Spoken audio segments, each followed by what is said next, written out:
Hello. Hello. Good morning, good afternoon, everybody. Sorry to keep you all waiting. I was just finishing up another call. How's everybody doing? See some thumbs up. That's good. That's good. Wonderful. Um, Typically, as I'm going to fire up get the notes up going shortly here.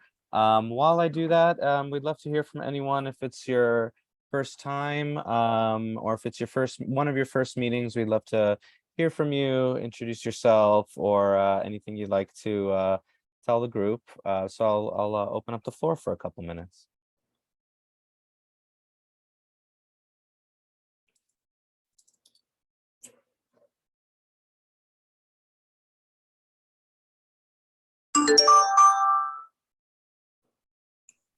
It's been a while. It's been like 2 months or a month and a half since I've been here. So Jonathan Leichu, security researcher for the Dan Kaminsky Fellowship at Human Security.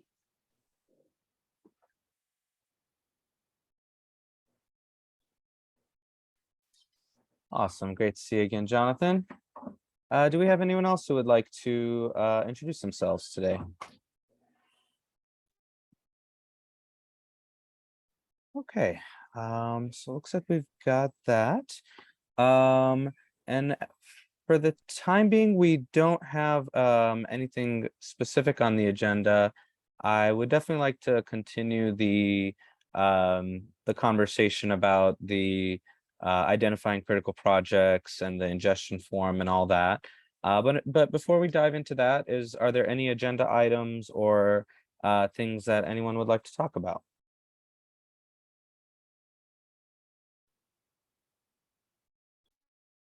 Okay.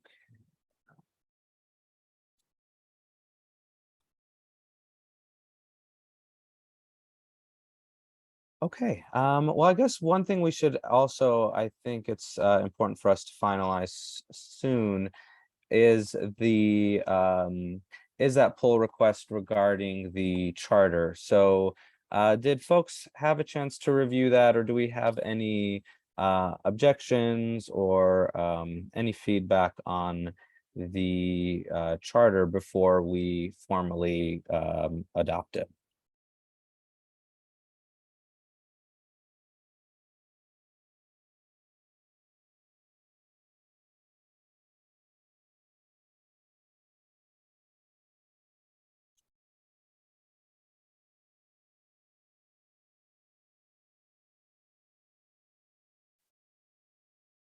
Okay. Don't all jump at once. I know, right? That's a week of a holiday, totally understandable. But yeah, obviously, just to reiterate, we very much appreciate and welcome feedback, thoughts, discussions. So please feel free to speak up. We're all friends here. So okay. I wouldn't mind a couple extra days to give it another reread. I think it's been like 2 or 3 weeks since I read it. Okay. Okay, well, then what we'll do then is we'll set for our next agenda meeting,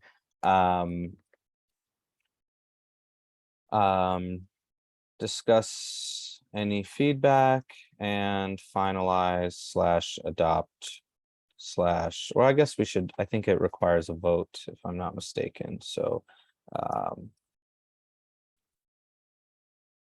and I'm curious, I wonder if folks, maybe Jay, have experience with other work groups. Did they just do kind of like a voting on GitHub, which I think I've seen for other OpenSSF things where they just call a vote?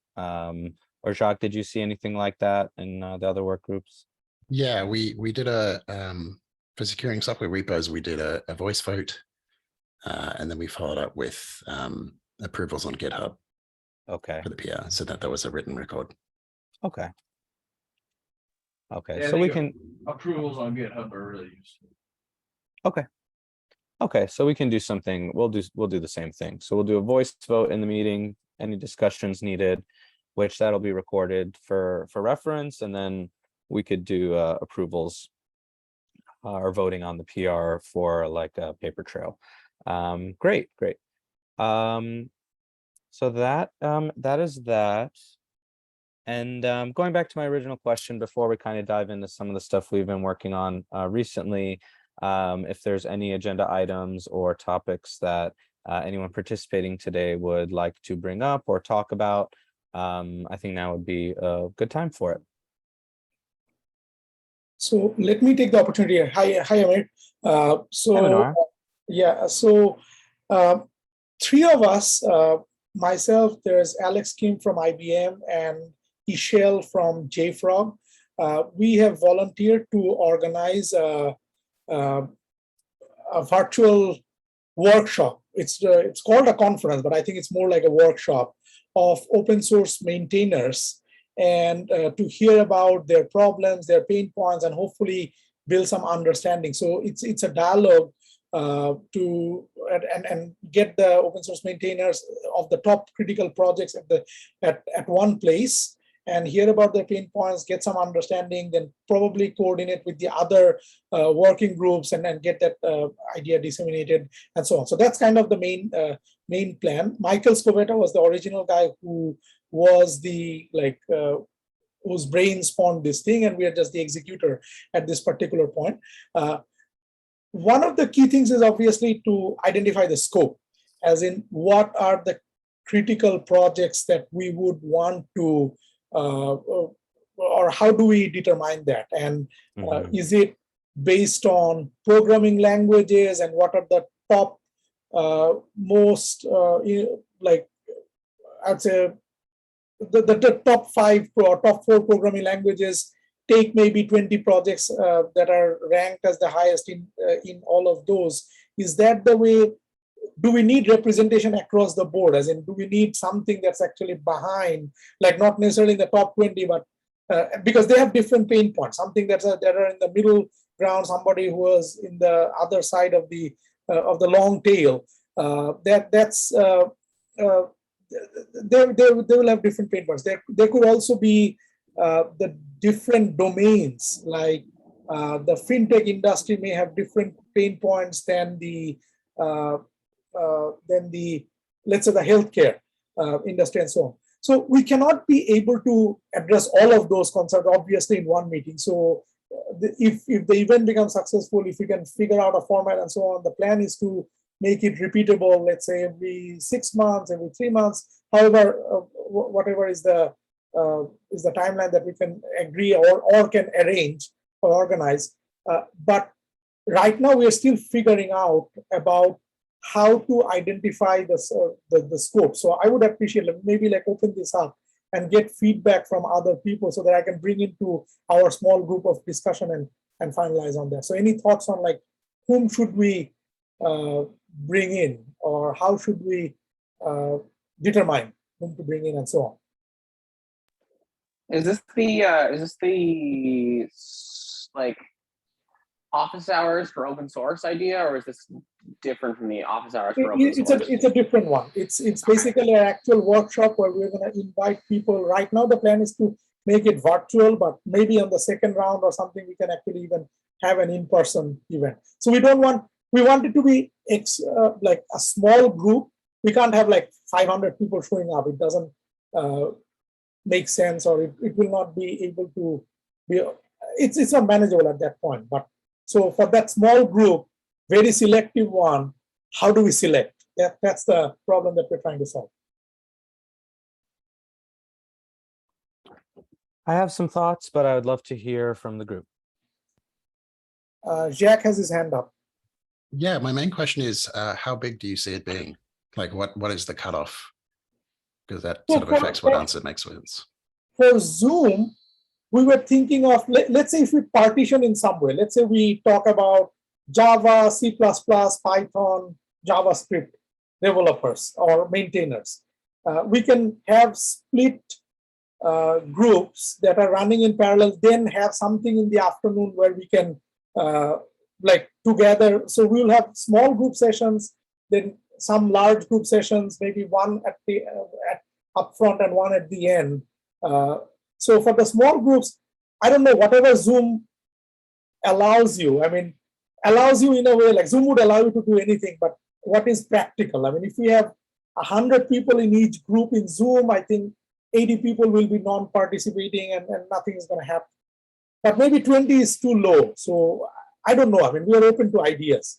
But we were thinking that for the small groups, maybe between 20 to 30 is kind of the max. And if we have like 4 parallel sessions like that, that brings us to about 100 people. It'll be a zoo at the front when we have like a general session, and at the end when we have like a conclusion. But I mean, we'll try to see what format. Everything is up in the air. As I said, this just started. There's nothing that has been decided yet.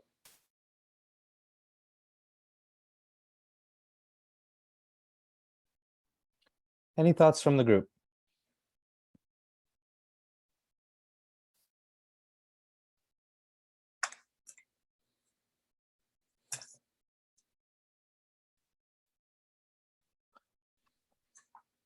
I mean, we don't necessarily have to do it in real time, but I can actually drop my email address. I would appreciate thoughts on this and thoughts on how to select projects. Also, thoughts on the format. What can be an effective format? I mean, the ideal session would have been an in-person, but I don't know whether we have the. I mean, it's going to be judicious to do that, at least for probably not for the first time. So what can be a format that we can work on in a virtual setup? That's also very critical.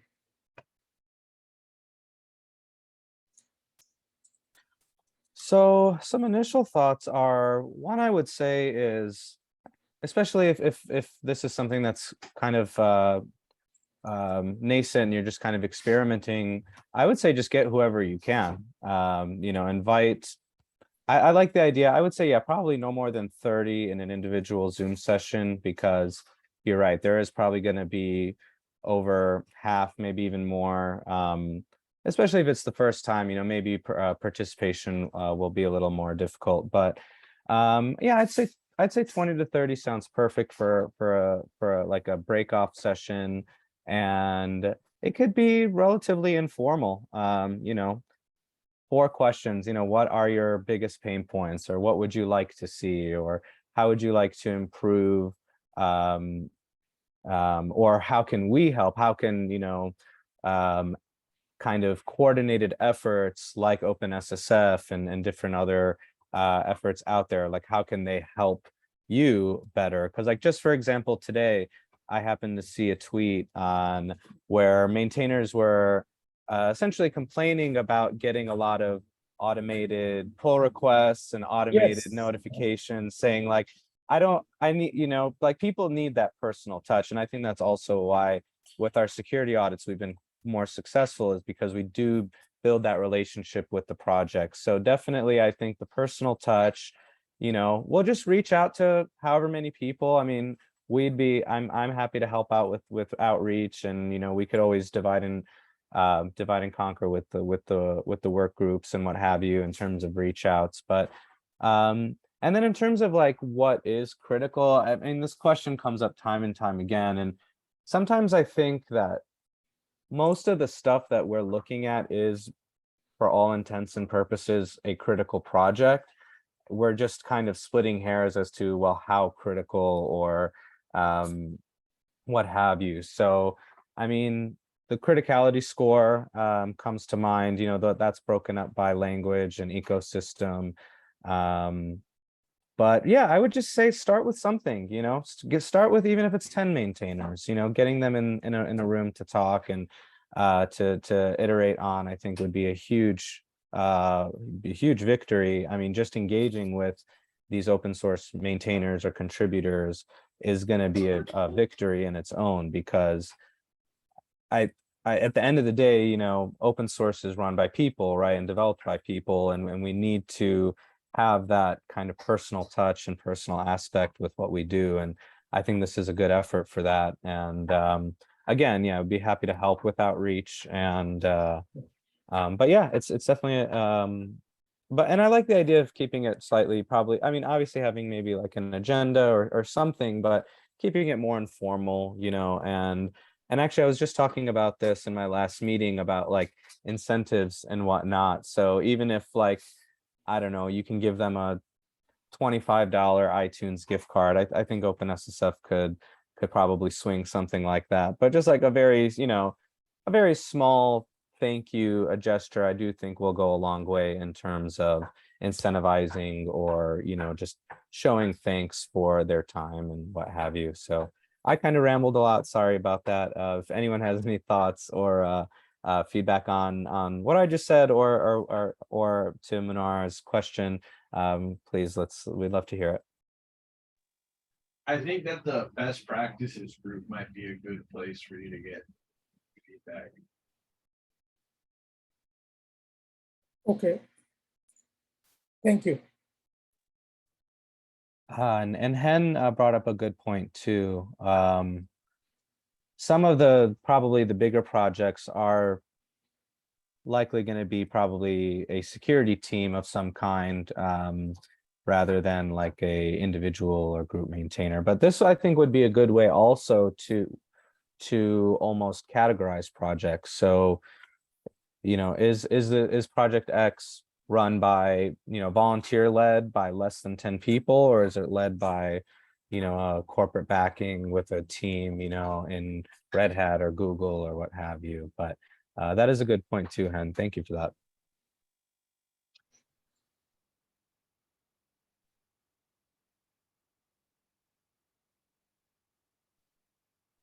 Right. Just gonna update the notes real quick. Oh, Peter, please. Hi there, guys. I was just wondering, is like,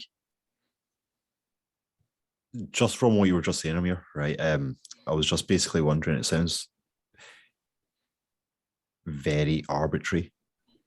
It's like there is no real define. I mean, it's like from a security perspective, it's like when people talk to security to open source, single devs who are just making projects, it's more, let's get this knowledge to them to make it benefit for them. So every project thereafter becomes secure.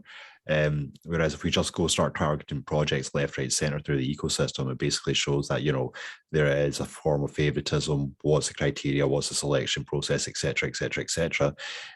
Whereas when it comes to like, the criticality score reports, let's not keep them so defined, and let's keep them so to a point that people understand, like this project might be at risk to my project in these certain ways, and here's the solutions to address it. That is all my concern is. That it feels very loose when it comes to what I'm seeing with the criticality score report, right? That, yeah, here's a score report. Good. What does that mean? Is like, I did a bad job in developing my code. It's like from a developer's point of view, it's like, it's just a test result. It's like, what does that mean? Is my part of this whole project is the next step. All this sounds great. I'm focused on the next step, because for me, that's what I would like to see. But yeah, thank you for listening. Thank you, Peter. Yes, and again, any feedback I did, Munar, if it's okay with you, I included your email in the notes, and just with the. Okay, great. Yeah, of course. Okay, any other thoughts or ideas on this topic before we move on?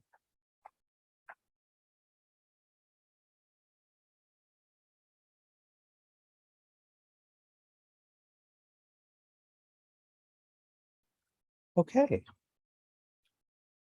So if there are no other agenda items, we can continue the discussion of how we're going to set up kind of some very basic infrastructure and processes for, coming up with a set of critical projects, essentially providing that bit of analysis. But I think the best way to put it is probably just like some further guidance. These are things that we have identified.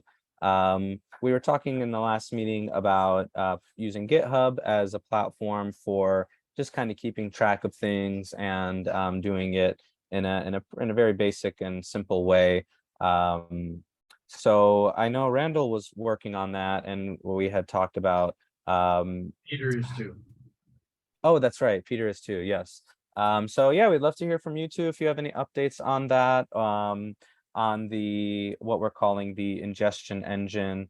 We're Terrible working with term, but- criticality score, Okay. and we're kind of devising, like, there's a lot of ideas. Because we kind of hit a little bit of a roadblock, because criticality score has changed dramatically since, like, in the last few weeks. So Okay. because there's a lot of things that align with what we're trying to do and what they're trying to do. But their tool right now is kind of based more around, like, they're focusing less on running criticality score like one at a time. They're focused more on, like, getting like a package or a set of packages to continuously run criticality score on. So it's kind of interesting because in a way that's kind of what we're doing. So, but that's kind of what we're talking, and we're kind of trying to figure out different ways that we could put a proof of concept together.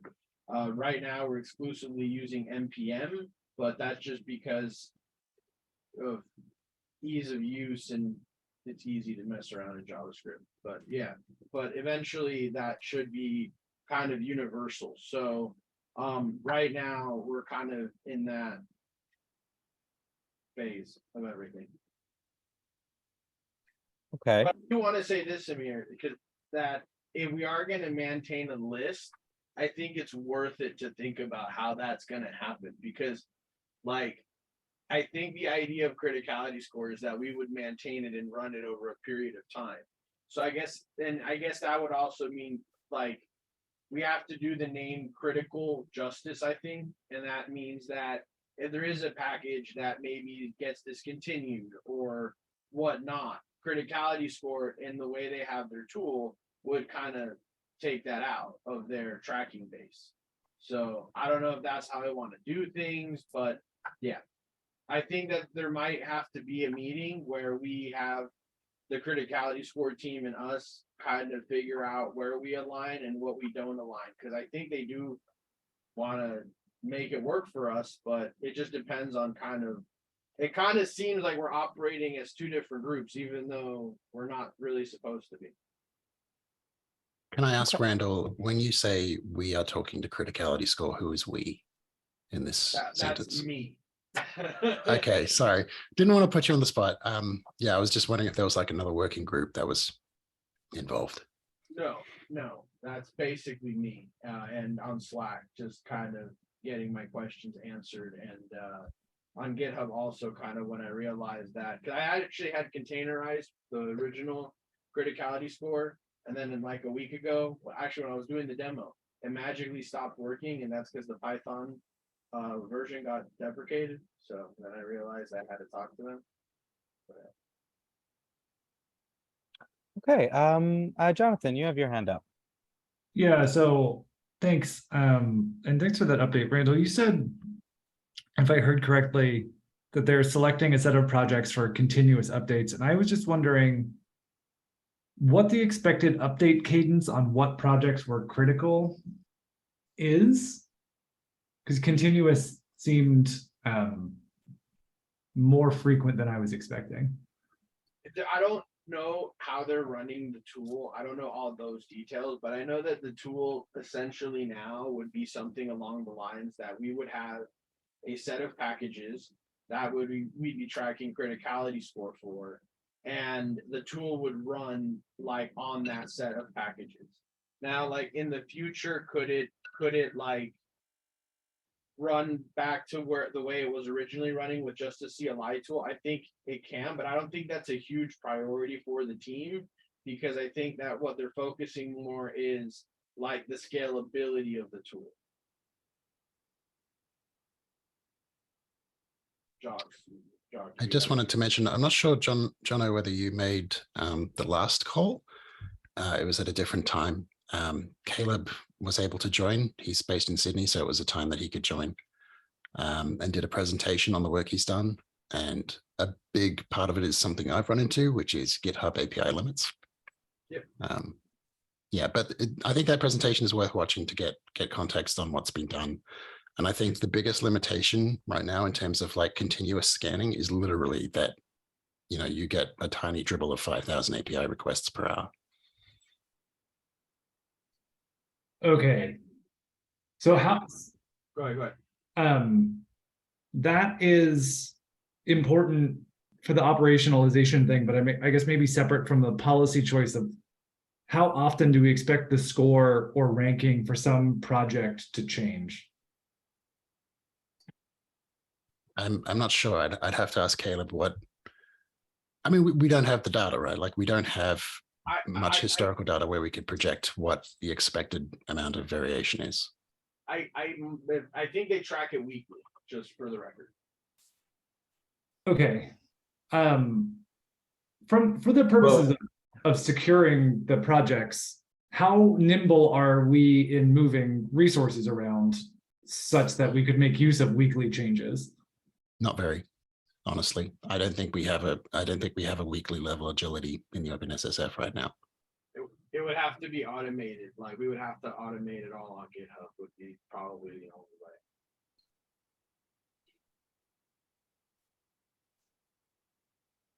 But I think then we'd have to be careful of kicking off the wrong package. Yeah, but you brought up a good point in that I think like the North Star or best case scenario is it would be almost like a living set list where, if there are changes in the landscape, if a project, let's say, becomes deprecated or is no longer being supported, or an emerging project kind of becomes the new standard, I'd like us to have a process. I'd like our process to be nimble enough, and I'd like the set list to be curated enough where it would reflect kind of those changes over time. So that's definitely something I think we would need to think about in terms of, how it would be, how can we make it as close to a living kind of curated thing as possible. I can give some context in terms of the work I did on SIA and how I saw that possibly working. So John, if you don't know, SIA was where we get expert opinions as well as the automated tools. I remember your presentation on that. Okay, good. All right. And one of the things was the scheduling problem, right? Like in what order should the experts be asked to examine things?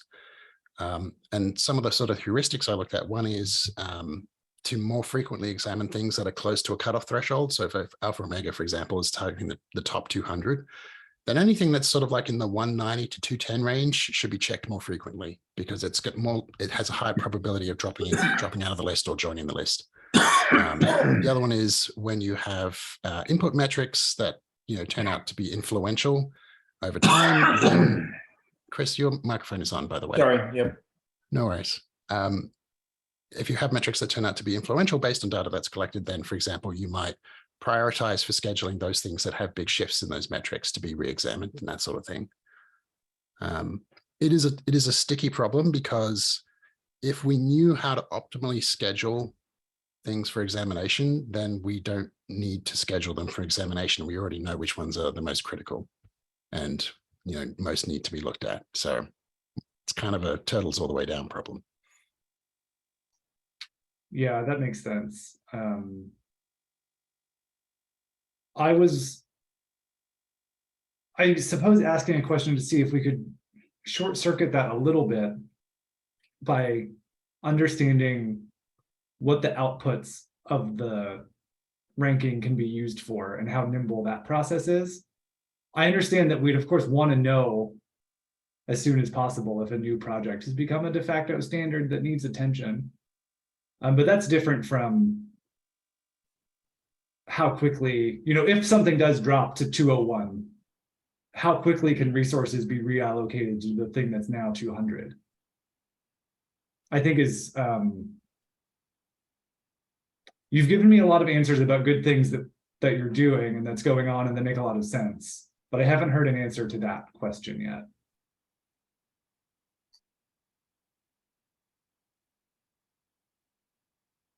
I'll let Chris go and then I'll take another crack at it. No. So I think the point that we're circling around here is how is this intended to be used? Who's using it? How are they using it? the notion that there is a de facto standard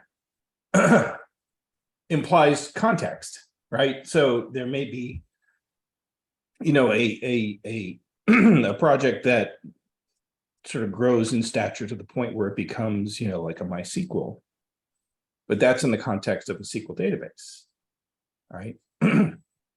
So it would seem to me that what we're really looking at is somebody would be looking around, I need a SQL database, which one should I choose? And then I want to evaluate in the set of SQL databases, what does that look like?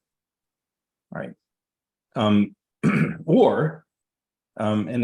I've mentioned this before. I think, you know, the use case that I would think that certainly I would have would be, I have a set of things that I use. Which ones of those do I need to worry about this week? Right. Because all of a sudden they've got a vulnerability and there's nobody around to fix it, kind of a thing. And so I think we want to do a little bit of analysis on just how we think this is going to be used, and then design it such that, you know, that usage model fits neatly into what we're trying to achieve. Now, you know, talking about whether or not we need something with a weekly degree of precision, I think is probably not the case. I mean, possibly, but I would think not. I would think that most of these things, most of these attributes that we're looking at are things that change very slowly over time. Just my point there. I mean, I don't know, we need to run something weekly, but we may want to be constantly churning on new things. Well, if I may, I'm part of a lot of different OpenSSF things, and I kind of do a lot of things. So there definitely is a need for the list. Okay. And I think that across OpenSSF, there's varying needs of what type of list is needed. But as far as lists of critical infrastructure projects, I do think that there is a need. I think that it would, maybe part of what we need to do is figure out how we can align, because even with the criticality score, they also have been talking about maintaining a set of packages. Right now, if I'm not mistaken, it's more of like a test set of packages, but at some point, I think the intention is that they would actually have a set of packages to put in there. Now, from my understanding in my conversations with Naveed, I think I said his name right, and Caleb, they do want to make criticality score work for us, but I think that if we're going to make a list, I think to kind of answer your question, I think we should make it focused on what the needs of OpenSSF are, and then align ourselves with that. So therefore, there's not a whole lot of duplicate work going on in OpenSSF.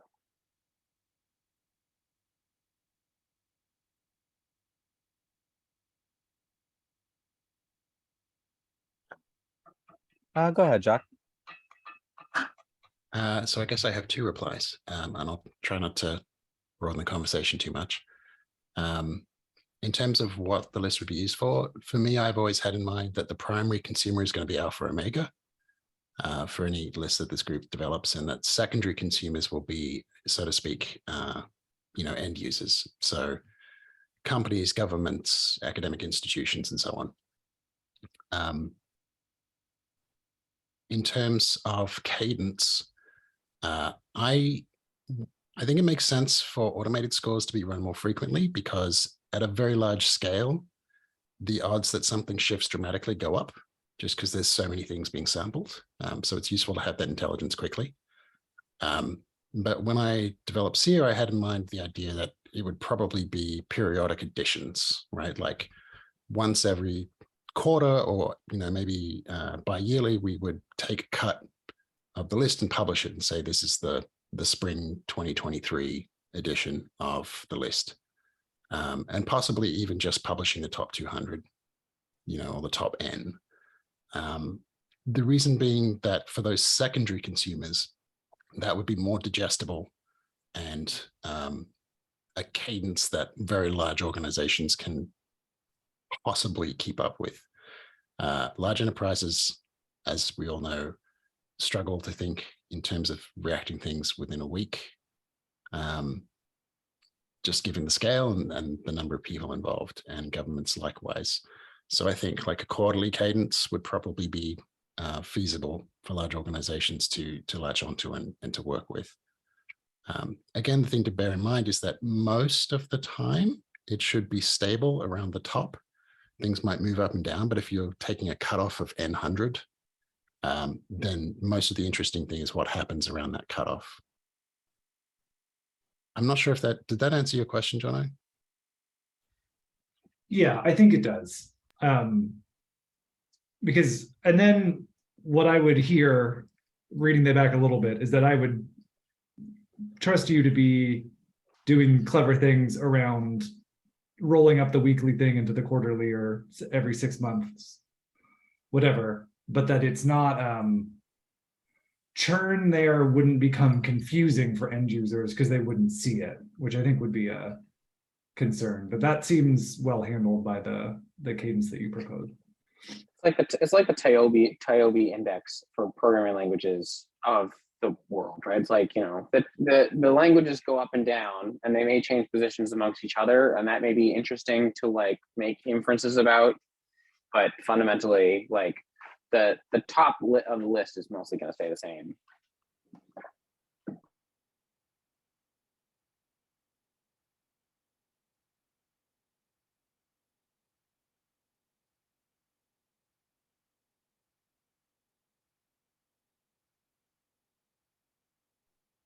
Okay, folks with their hands up, do you have anything to contribute, Jono? Yeah, so I did have a new question. I was going to let anyone else have a chance if they wanted.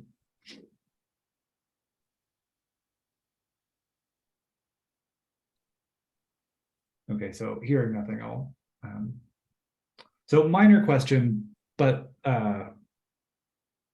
Jacques, as you know, I've thought a lot about sort of public consumption of these sorts of information sources, and I'm wondering whether, because I haven't faithfully read all of the notes, but I wonder whether this has been discussed, whether when the list is published, it's not actually published as an ordered list, or at least maybe not for the whatever top 100 that are safely on the list, so that people don't sort of obsess about like, oh, well, this project went from 4 to 5 and like, what does that mean? Because I have observed people to lose themselves in the details and miss the purpose for things when the details are given to them. Yes, you bring up a great point, and we did, and actually ties into Chris's point as well, where we did spend some time thinking about, you know, what is the reasoning for this, or, you know, why, you know, who is supposed to digest this, and what is the reasoning for this set. I do think we came to a pretty good conclusion as to what that is, but I think the more that we talk about it, I do think it makes a lot of sense to really just have, if we can, focused sessions really dedicated to this, because I do think it's something that is going to require a good amount of discussion, and we are going to need to start getting something, you know, that we could show, or that we could show the results of our work for. So I'd like to, I know September is going to be a little bit tough because of conferences and travel, folks traveling and whatnot, but I'd like to propose maybe we do one of our next working group sessions, if not the next one, in the very near future, where we can really just solely try and focus on this, kind of some of the meta information of, you know, why are we doing this? What is the reasoning for this? And then really start to get some things down that we could, you know, again, demonstrate or even put into action and start using. Because again, I totally agree with you, Jono, that a lot of times, you know, people get lost in the details, and that's okay, but it's just, we can do the best we can in terms of saying, you know, this is why we did this. This is what we think, you know, the use case for this is our reasoning. These are our methods. I think if we're pretty clear about that, then it'll reduce the likelihood of, of folks kind of getting really lost in some of the details and questioning that, because we'll be able to really demonstrate everything we've been talking about, basically, what is our mission? What are we trying to accomplish? What is the reasoning for this? So if y'all are okay with that, I think maybe we'll do, if not the next working group session, one of the next working group sessions solely focused on basically this, on identifying critical projects and the method for it, because I think we did a pretty good job when we started, kind of writing some of this down and getting some of it down on paper and talking about it there. And I think the more we do that, the more we'll be able to stay on track, because it is a very daunting thing to do. And I think I don't want perfect to be the enemy of good here, where I'd like to get something that we can at least iterate on out sooner rather than later. So is the group okay with kind of a more focused, intensive session on this kind of phase one and the process for identifying critical projects? Okay, awesome. So I did ramble a lot there again, I'm sorry. Do we have any other thoughts or discussions either around this or the ingestion form, that Google form, or really anything else related to this specific topic that we could drive home over the next 10 minutes or so?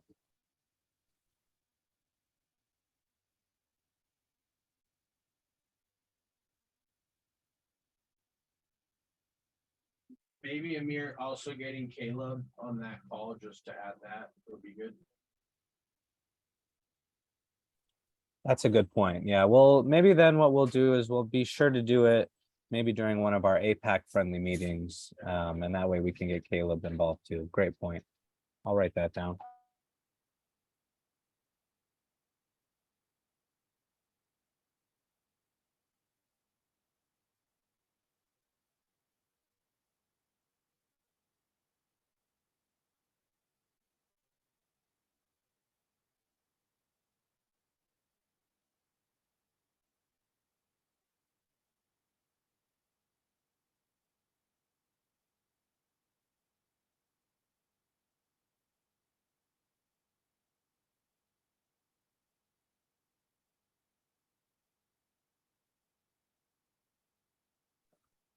Okay, wonderful. We've got about 12 more minutes. Okay. Peter is jumping off. Thank you, Peter. Appreciate the contributions today. And we'll pick up the conversation next time. If there are no other agenda items, we could always conclude a little bit early today. That's okay. I understand there's conferences next week. So OSS Summit in Dublin, I believe a lot of folks will be there. It's also going to be virtual, so feel free to participate, even if you can't make it to Dublin.